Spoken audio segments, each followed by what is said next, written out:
Hi friends, kamusta? So welcome back.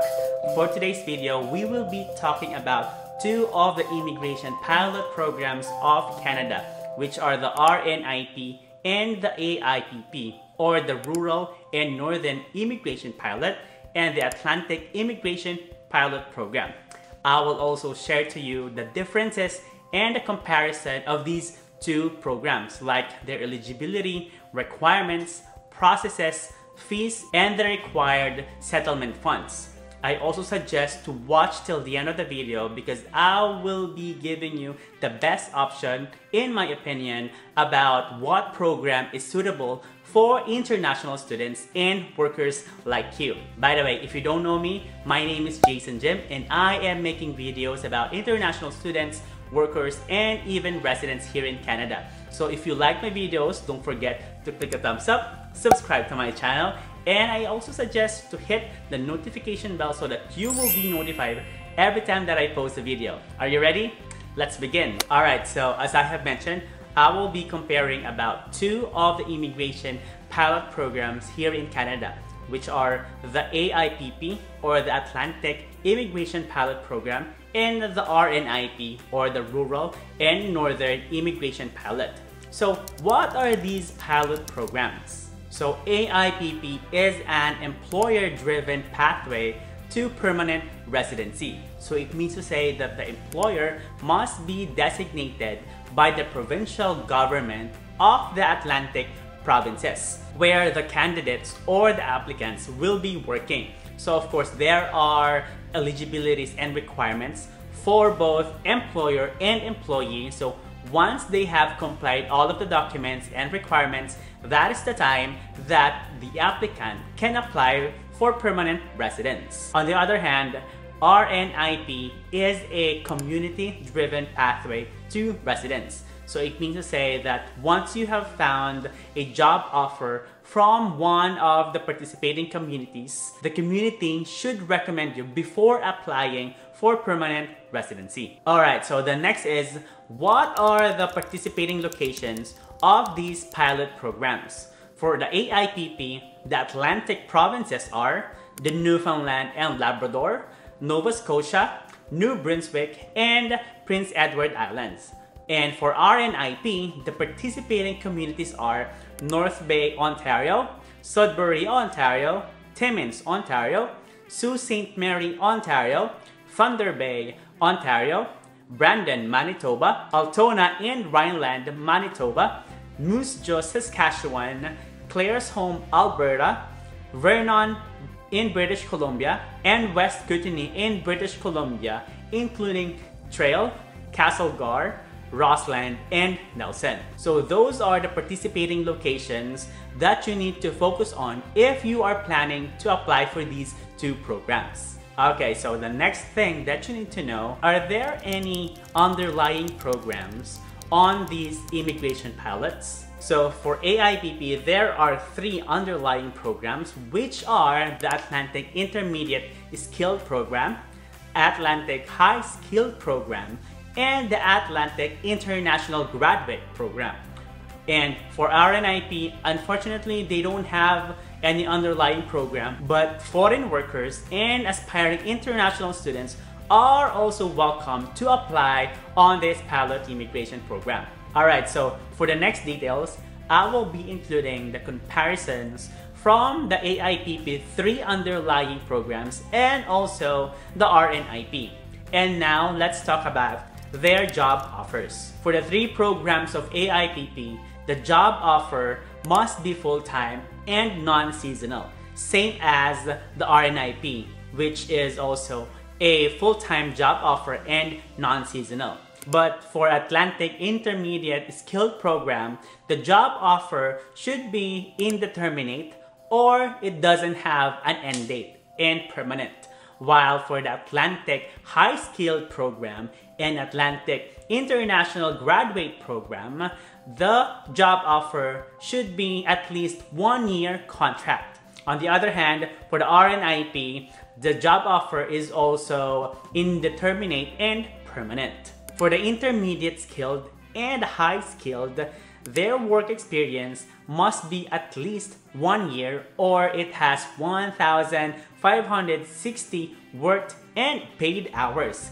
And also, their past experiences should be related to their job opportunity. On the other hand, for RNIP, workers should also have at least 1 year work experience or 1,560 work and paid hours.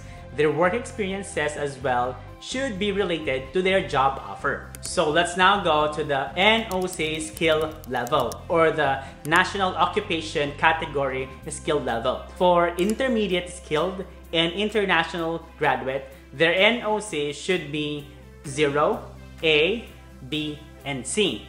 While for the high skilled, they should have NOC 0, A, and B only. And for RNIP program, the NOC skill levels are 0, A, B, C, and D for both workers and international students. So let us now go to the education requirement. For intermediate skilled and high skilled, the education requirement should be at least high school diploma or equivalent to the education here in Canada. So by the way, for you to know what is the equivalent of your diploma or your education, you are required to have an ECA or the Education Credential Assessment. For international graduates, they should also have 2-year degree, diploma, certificate, trade, or apprenticeship credentials. And the school should be a public funded by the government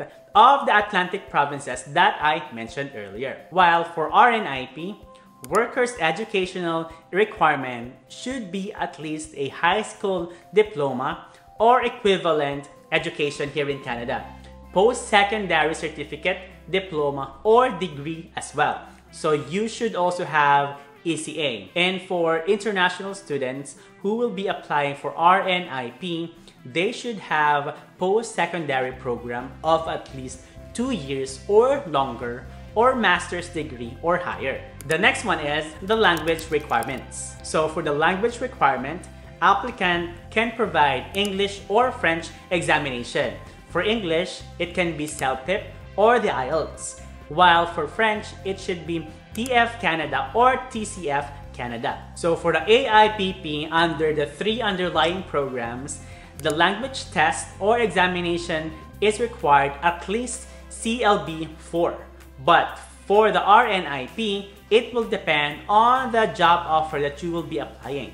For example, for the NOC 0 and A, your CLB should be 6. For the NOCB, your CLB should be 5. And for the NOC C and D, you should get at least CLB 4. So those are the requirements of language examination or language requirement for these 2 programs. Okay, so the next is the processing time.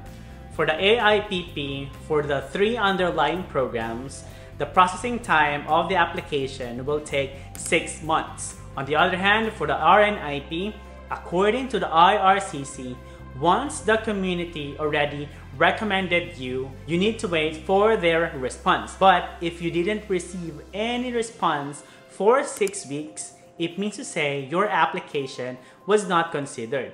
But if you were considered, the good thing about RNIP, you will be given a 1-year work permit. So it means to say that you will be having a work permit together with your spouse and your common law partner. So let us now talk about the processing fee. So for the processing fee, it will depend on how many members of the family you have. So for both AIPP and RNIP, this is the processing fee that you will be expecting. Okay, so after the processing time and the processing fees, let us now talk about the settlement funds. So for the settlement funds, it will depend on how many members do you have. So this table is the settlement fund for intermediate skilled and high skilled programs. And for international graduate, no settlement fund required. So let us now go to the settlement fund of the AIPP. So this is the settlement fund for your reference. As you can see, it also depends on the number of family members you have. And same thing for international students, no settlement fund required.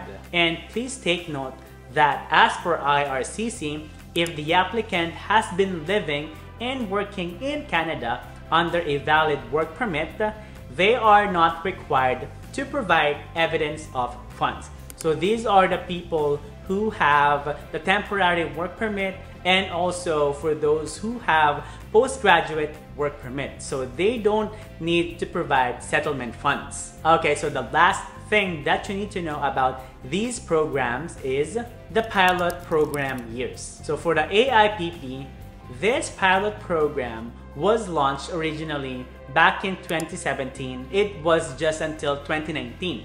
But they also extended it up to 2021. So you still have next year to apply for this program.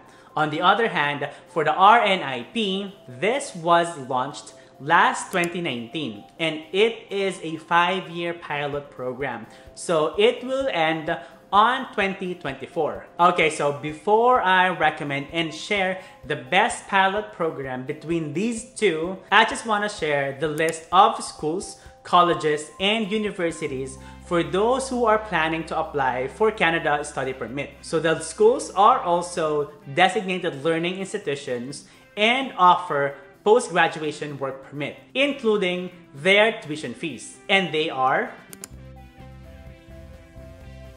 Also, if you want to know more about the complete details of RNIP, watch this video as I made and shared a lot of information and the processes and also the schools and tuition fees for international students who will be applying for the RNIP program. Alright, so just to share with you my recommendation and my opinion, the best program between these two pilots will depend on your application. If you are a foreign worker or if you have an existing work permit here in Canada, you can apply for the AIPP because you can still do this application and you still have a time until next year. The settlement funds and language requirement are also low, which you just need to attain or to get at least CLB 4.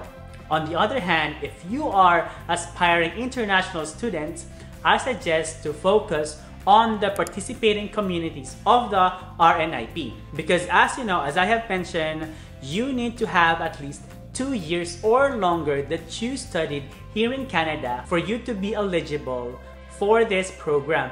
And take note, if you finish your 2-year program, you don't need work experience. After you graduate, you can immediately apply for permanent residency in compliance with the other requirements and eligibilities of the community and IRCC. So those are the information and my opinion on these two immigration pilot programs. I really hope that this helps you decide whether you will go to AIPP program or RNIP program. So don't forget to click the thumbs up, subscribe to my channel, and I also suggest to hit the notification bell so that you will be notified every time that I post a video. Thank you so much, and if you have any question, concern, or topic that you want me to discuss, just leave a comment down below. Again, thank you. My name is Jason Jim. See you to the next video. Bye!